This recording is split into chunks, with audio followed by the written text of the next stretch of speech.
place is not about ourselves, it's about our legacy. Why don't we take up their dream and not let it die with them and use this place for God's glory?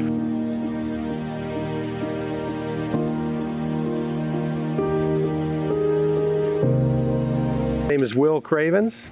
And I'm Sandra Cravens. And we're here in Colonia Val, Uruguay at the Ebenezer property.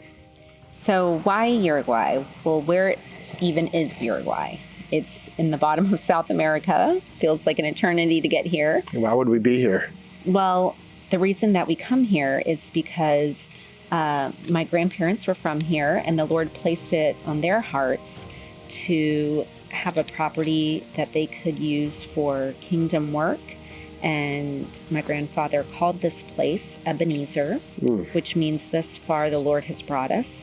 And it's a way to remember all that God has done up until this point. And so why wouldn't he carry us the rest of the way? So this place Ebenezer is somewhere that they started to do retreats. My grandmother would do a women's retreat here. And they really wanted this to be used for ministry. So they actually passed not soon after they started doing that work here. And this property was just sitting here. And I said to my husband one day, why don't we take up their dream and not let it die with them and use this place for God's glory? And so over 10 years ago, we started doing women's retreats here.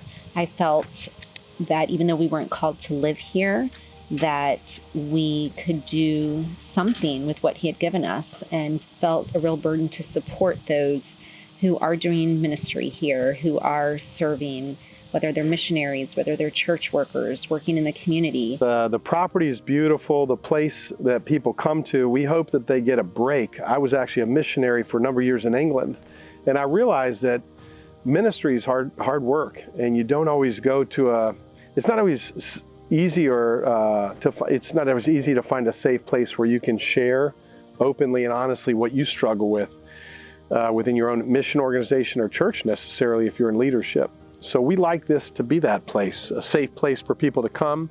So since that time, we've had retreats with missionaries from different countries around Latin America who would not be able to get a visa to come to the U.S. to do such a retreat.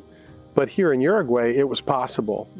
And we did that in 2019, had a number of different ministries from Peru, from where else?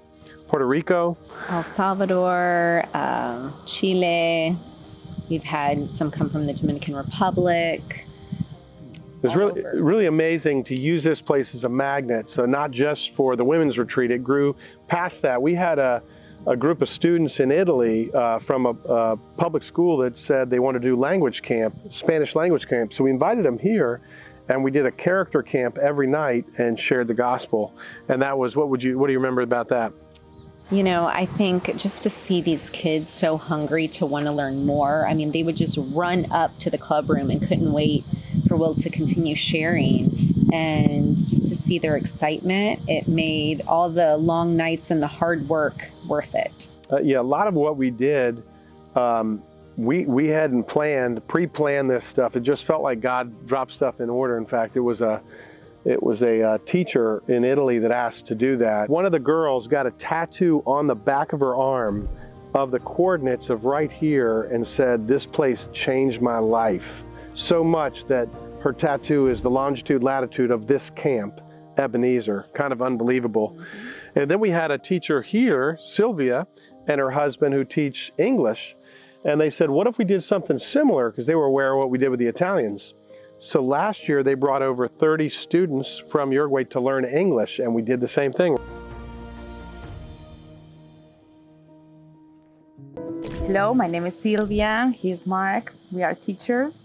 So we have an English institute and... Well, what made this camp special, apart from being immersed in English, was also the possibility of sharing our faith in Christ with the students. So we could say that it had these two positive sides.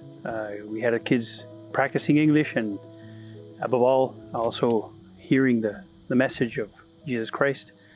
Share times at the beach. I have these kinds of time that maybe some. So I think this was really impactful for them and for their parents also.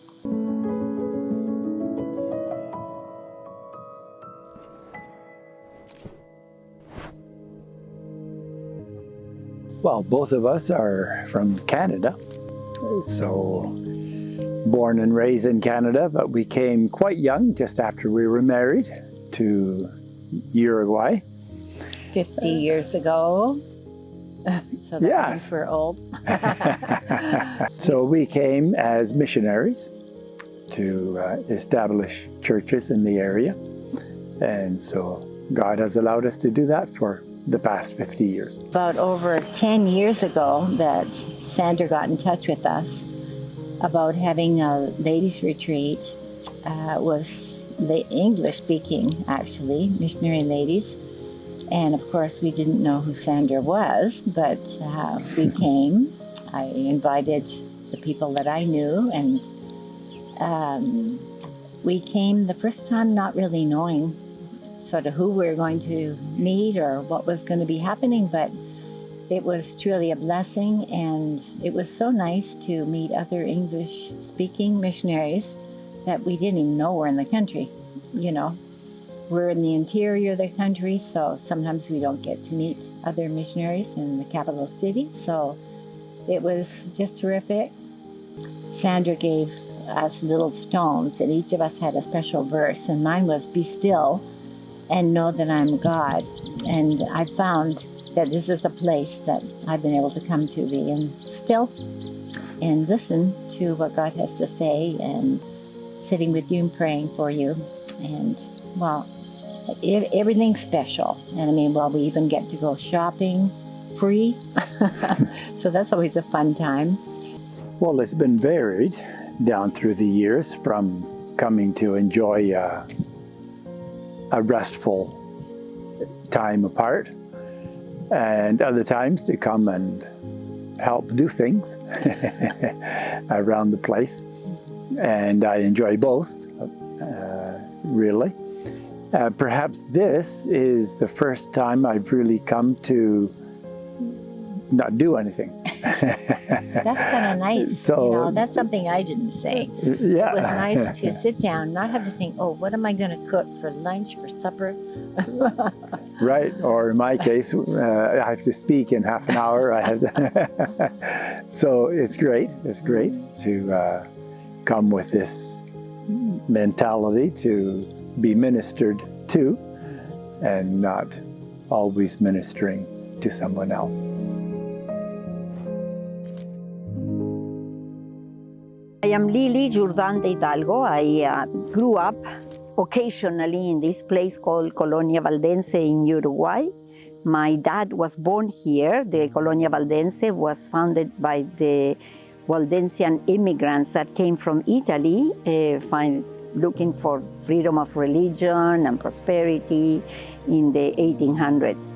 But my dad grew up as a Waldensian, but then he met my mom, who was a Salvation Army officer, and he enrolled in the Salvation Army officer. They got married. As I walk around here, I have memories of my sisters and my dad just biking from town here to talk about what this would be in the future. There were no trees then. My grandmother planted each tree, my father watered them, and we are now reaping the benefits of what they did. It's significant that we are not, it's not about ourselves, it's about our legacy. And this place is the legacy of my parents, and I hope it's my legacy now. And my granddaughters will be the ones to continue the work my daughter and her husband are doing here, because it's all for God's glory. It doesn't matter if we are here or not. God's kingdom will continue to grow. He will find the servants to continue growing His kingdom in Uruguay.